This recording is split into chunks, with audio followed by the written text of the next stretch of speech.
Hello friends, welcome to my YouTube channel. So today in this video, I am going to show you how to enable super dark mode on this device.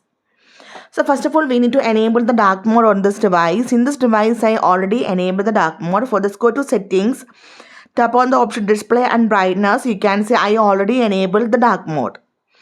And second one, customize the home screen. Press and hold the home screen. Tap on the edit button on the top right side. Tap on customize.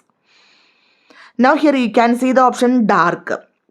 If you select the option dark, all the icon will in dark theme. Let me show you. I am going to select the option dark. You can see. And go to settings. Tap on accessibility. Tap on display and text size. Here you can just scroll down. Here you can see the option reduce white point.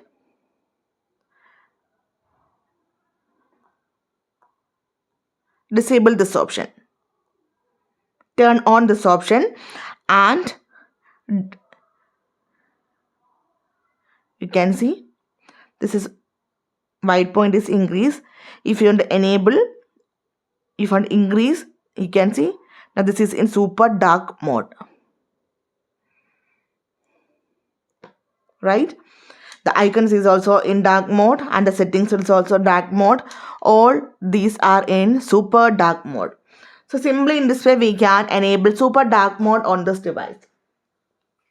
So hope you guys enjoy this video. Thank you for watching. Thank you. Bye bye.